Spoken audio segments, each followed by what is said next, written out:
เพราะว่าถุงมันงามบ่แตกเอามิ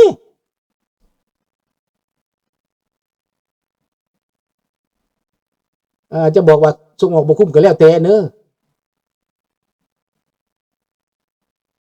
เคยได้เห็นแล้วบ่ว่าจะบ่คุ้มนะ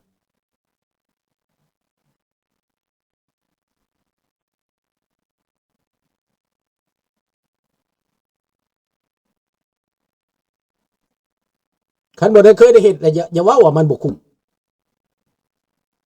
มันบ่คุ้มเพราะว่าเจ้าถือกันสมาคมการค้าของเขาสมาคมการค้าของเขากีดกันเจ้าเขากีดกันเจ้าเข้าบ่ถึงสมาคมการค้าส่งออกเขาคุ้มหัวเบิดเลยเขากินหัวเบิดเลยมันไม่คุ้มพอเจ้าไม่ได้ทำแล้วขนาดจีนมันส่งของถึกๆมาให้มาท่วมแคนาดานี่ทำไมมันคุ้มล่ะดูสิของในตลาดไม่กินเขียวมันก็ส่งออกมาทำไมมันคุ้มล่ะไม่ทูนะไม่ตะเกียบนี่นะมาจากเมืองจีนไม่ทูน้อยๆเห็นนะไม่เสียบสิ้นนะน้อยๆนะมาขายอยู่นี่นะทง1 2 3 ดอลไม่เสียบสิ้นนะทำไมมันคุ้มล่ะเขาทำได้ยังไงก็เขาก็แพ็คใส่ถุงยางเจ้าอยากซื้อก็ซื้อเจ้าไม่อยากซื้อก็อย่าสุดท้ายเจ้าก็ได้ซื้อเขาสุดท้ายคนแคนาดาก็ไปรับเอามาขายเพราะเขาแพ็คดีเจ้าเสียหายคนฝรั่งไปซื้อทานกระเป๋าเจ้าดำปื้อๆนี่นะจับขึ้นมาคู่ยาวๆนี่เขาบอกเอาดอก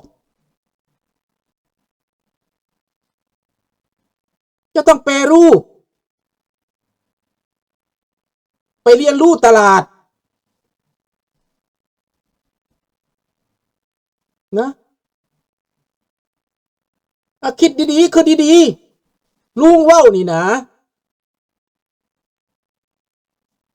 ถ้าเจ้าทุ่มเทนะคือลำหนึ่งเจ้าเอาเต็มเบิดทานนะติดต่อตลาดแคนาดาไผสิซื้อเอามาขายแม่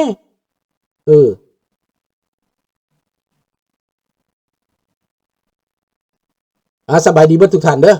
มื้อนี้ก็เอาเท่านี้เนาะวันมหาอุบาทนี้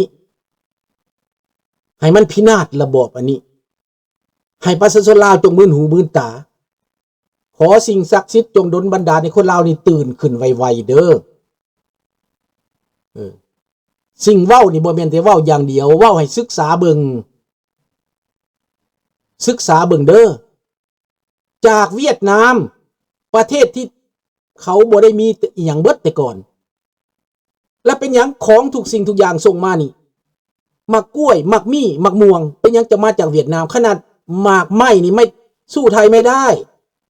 แต่เป็นทำไมเขาเวียดนามมาถึงตลาดแคนาดาได้นะคิดเอานะประเทศลาวนี่ที่ปลูกฝังเยอะแต่ทำไมเวียดนามส่งผลไม้มาถึงแคนาดาได้ลำไยก็มาจากเวียดนามลำไยไทยหายไปมะพร้าวก็มาจากเวียดนามกล้วยน้ำว้าก็มาจากเวียดนามมันหายไปได้จังไดของประเทศไทยก็คือเอาราตรีสวัสดิ์เบิดมื้อนี้เท่านี้เนาะบายโชคดีทุกคนนอนรับฝันดีเอาไปศึกษาเป็นการบ้านบ่แม่นว่าเฮ็ดได้หรือเฮ็ดบ่ได้มีบางแนวที่เฮาคิดว่ามันบ่ได้แต่เอาไปคิดดีๆลุงสมเทียบแล้วว่าตลาดมันราคาเท่านั้นเนาะแล้วถ้าเจ้าไปขายอยู่ในนั้นเจ้าสิขายเท่าใดทงทานเจ้าเคยทงดีๆเจ้ามีแล้วบ่เจ้าเคยเฮ็ดแล้วบ่ข่อยเห็นเจ้าขายทานในประเทศไทยน่ะข่อยไปเบิ่งนะใส่กระเป๋าป่าน